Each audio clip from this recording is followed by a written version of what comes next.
Hello and welcome back. We have some crazy changes from Blizzard today. We have just learned that the Adventures Await buff now grants additional experience to dungeon quests and quests flagged as elite. How much more? 7% more. I did the math on a quest after doing an RFC run. It's not much when you're low level, but it's a nice boost. Now, we also have an insane hardcore update. Greetings, traveler. Now, you hardcore fans are going to be super happy to hear about this. There are new High Elf Watchers that have made an appearance in Ironforge and the Undercity, seeking to chronicle the feats of strength of those who want to do this hardcore challenge. Now, if you go to them and you have not died yet, this is important, you have not died yet on your character, you can sign up and get a buff on your character that is called Soul of Iron, and this is basically your way of showing that you have not died yet.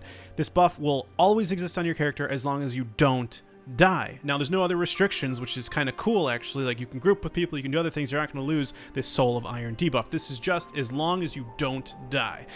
Now, this is very awesome because once you do die, there will be a debuff on your character called Tarnished Soul, which actually reduces all your stats by 1%, but worry not, because this debuff can be removed by revisiting that High Elf Watcher and asking them to remove the branding that you've died. And now, what's also cool is when you die, you actually leave behind a Soul of Iron on the ground, which is kind of like in Dark Souls, when someone dies, there's like these markings left on the ground.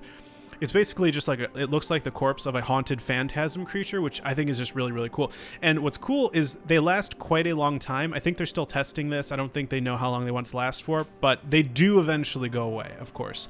But very, very cool. So this is awesome, right? They basically just introduced like hardcore mode, Iron Man mode, right? You basically, I don't think I've seen anyone get to level 60 with it, but maybe that's where, you know, Survivor of the Flame or whatever kicks in. I think this is the ideal scenario for getting people to play the hardcore mode, right? You can try it out, you know, without having to delete your character, without a serious limit on what you can do. The game doesn't force you to not group with people, which I honestly, like, I love World of Warcraft literally for grouping with people and like hanging out and doing stuff together. Like, you can trade, you don't have to not trade. It's just don't die. And if you die, then you're just a regular character again. Like, I like this a lot. I think a lot of people like this. It's kind of similar to that RuneScape thing, you know, the Iron Man mode with that. All right, guys, so that is the main hardcore update. Moving on to the boosting update.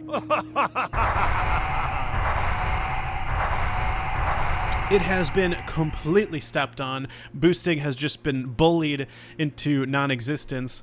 Maraudon and Stratholme both got the immunity to snares buff that we were looking at in the previous video. The Relentless Dead buff that grants immunity to snare and slows, that's going to be active 30 seconds after entering combat, and it's on all undead in Stratholme. So that is the end of mage boosting in Stratholme. And it's also a similar situation for Maraudon, so sorry, mages.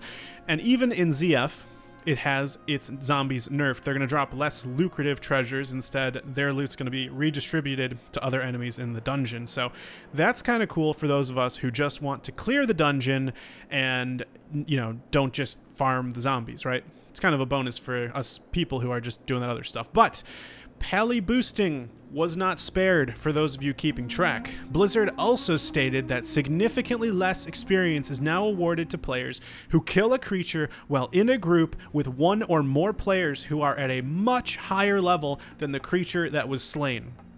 So boosting in general is basically shot in the arse.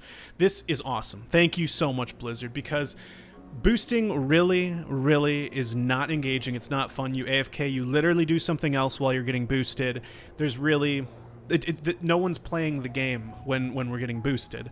Like, I try to find I remember I was trying to find a group for BFD, Black Fathom Depths, because I wanted to get my wand. I'm a priest. And literally, I couldn't find anyone for days on Faralina, a really populated server. And it's because everyone else was just getting boosted through SFK. Literally, like, there was tons of people filling up SFK groups for those boosts. So this is awesome. I expect Season of Mastery to be a closer version of what we wanted with the original Classic WoW release. Of course, no world buffs. I might as well just say that as well. There's you know, a lot of the other awesome changes.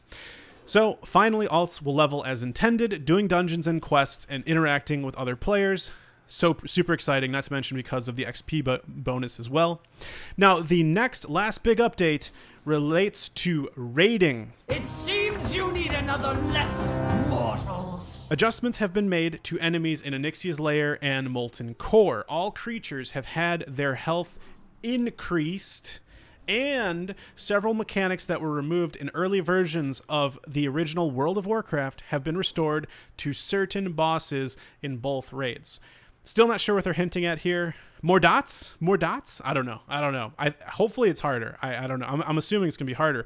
But we're going to find out exactly what that is very, very soon, ladies and gentlemen, because Blizzard is planning to open Molten Core and Onyxia's Lair on Thursday, October 21st. That's this Thursday at 2 p.m. PDT for raid testing. And to facilitate that, Blizzard is going to make level 60 templates with rare quality gear available on Thursday morning before the raids become available, so you can set up your hotkeys, your spell bars, whatever. That's pretty much it, guys. Woot, woot. I will see you for those raids on Thursday. Like, subscribe, and I will see you in the next video. Take care.